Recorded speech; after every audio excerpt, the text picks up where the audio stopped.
जवळपास 17,000 पोलीस पदांच्या भरती प्रक्रियेला सुरुवात झालेली आहे. 5 मार्च ते 31 मार्च आपल्याला फॉर्म भरायचा आहे. आजच्या व्हिडिओमध्ये माहिती जाणून घेणार आहोत फॉर्म भरताना लागणारी महत्त्वाची कागदपत्रे. नमस्कार, मी सागर हंगे. इग्नाइट पोलीस भरती या YouTube चॅनलवर आपणा सर्वांचं खूप खूप स्वागत. आपला कितीही अभ्यास झालेला असला, आपण कितीही चांगली ग्राउंडची तयारी केली, पण फॉर्म भरताना जर आपण चुकीचा फॉर्म भरला किंवा एखादं डॉक्युमेंट जर आपल्याकडे नसेल तर आपण या भरती प्रक्रियेतून बाहेर पडतो. हे नीट लक्षात घ्या. त्यामुळे आजच्या या पुढच्या 5 मिनिटाच्या व्हिडिओमध्ये मी तुम्हाला डॉक्युमेंट बाबत संपूर्ण माहिती देत आहे की नेमकं फॉर्म भरताना आपल्याकडे कुठले डॉक्युमेंट असणं गरजेचं आहे. ठीक आहे, चला व्हिडिओला सुरुवात करूया.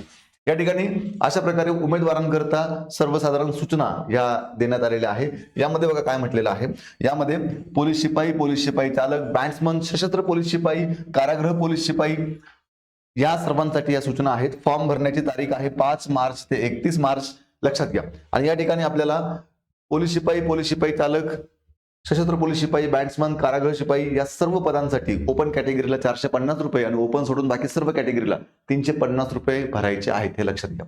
विद्यार्थी मित्रांनो, या ठिकाणी कोणते कोणते डॉक्युमेंट लागणार आहेत बघा. 10वीचं आणि 12वीचं उत्तीर्ण प्रमाणपत्र, त्यानंतर जन्म दाखला, त्यानंतर रहिवासी प्रमाणपत्र ज्याला आपण डोमासाईल म्हणतो, जातीचे प्रमाणपत्र, जात वैधता प्रमाणपत्र. आता एक लक्षात घ्या, जातीचं म्हणजेच कास्ट सर्टिफिकेट आपल्याला लागणार आहे, पण कास्ट व्हॅलिडिटी ज्याला आपण जात वैधता प्रमाणपत्र म्हणतो ते आता लगेच नसेल तरी चालणार आहे. सिलेक्शन नंतर आपण दिलं तरी ते चालतं. त्यानंतर MSc IT. आता MSc IT जरी आता तुमच्याकडे असेल तर चांगली गोष्ट आहे, पण नसेल तर सिलेक्शन नंतर दिलं तरी चालणार आहे, हे लक्षात घ्या, 2 वर्षाच्या आत. त्यानंतर तुम्ही जर प्रावीण्यप्राप्त खेळाडू असाल तर तुमचं जे खेळाचं प्रमाणपत्र आहे ते तुम्ही उपविभागीय संचालक त्यांच्याकडून तुम्ही ते प्रमाणित करून घेतलेलं असलं पाहिजे किंवा त्याची पावती तरी तुमच्याकडे असली पाहिजे. ठीक आहे. त्यानंतर नॉन क्रिमिलियर. आता तुमच्याकडे व्हॅलिड नॉन क्रिमिलियर असणं गरजेचं आहे. SC ST सोडून बाकी सगळ्यांना नॉन क्रिमिलियर लागतं. हे नॉन क्रिमिलियर तुमच्याकडे किमान 31 मार्च 2024 पर्यंतचं व्हॅलिड लागणार आहे, हे लक्षात घ्या. त्यानंतर जर तुम्ही गृहरक्षक दलामध्ये ऑलरेडी काम केलेलं असेल तर त्याचं सर्टिफिकेट तुम्हाला लागणार आहे. प्रकल्पग्रस्त, भूकंपग्रस्त असाल तर त्याबाबतचं सर्टिफिकेट लागणार आहे. पोलीस पाल्य असाल तर त्याबाबतचं प्रमाणपत्र, अनाथ असाल तर त्याबाबतचं प्रमाणपत्र, अंशकालीन उमेदवार असाल तर त्याबाबतचं प्रमाणपत्र आणि EWS चा फायदा घेऊ इच्छित असाल किंवा आरक्षण घेऊ इच्छित असाल तर EWS सर्टिफिकेट आणि NCC मध्ये तुम्ही शाळेमध्ये घेतलेलं असेल तर NCCचं प्रमाणपत्र. अशा प्रकारे हे सर्व प्रमाणपत्र तुमच्याकडे असणं गरजेचं आहे. ठीक आहे.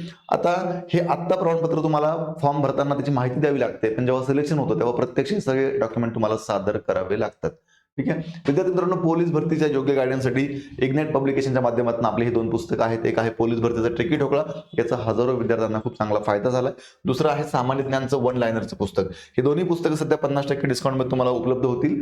त्याच पद्धतीनं पोलीस भरतीच्या परिपूर्ण गायडन्ससाठी इग्नाइट अकॅडमीची ही एक आपली रेकॉर्डेड बॅच आहे फक्त 699 रुपयामध्ये, आणि एक लाईव्ह बॅच आपण चालू करतोय 12 मार्च 2024 पासून, जी लाईव्ह प्लस रेकॉर्डेड बॅच असणार आहे. तेव्हा पोलीस होण्याचं स्वप्न असेल तर नक्कीच या बॅचला जॉईन करा. त्यासाठी इग्नाइट अकॅडमीचं ऍप्लिकेशन डाउनलोड करून ही बॅच जॉईन करा. अधिक माहितीसाठी 8888 99 61 16 किंवा 8888 25 61 17 या नंबरला संपर्क करा. अशाच प्रकारच्या पोलीस भरतीच्या नवीन माहितीसाठी इग्नाइट अकॅडमीचं हे इग्नाइट पोलीस भरतीचं YouTube चॅनल सबस्क्राईब करा आणि इग्नाइट अकॅडमीचं Instagram पेज फॉलो करा. धन्यवाद.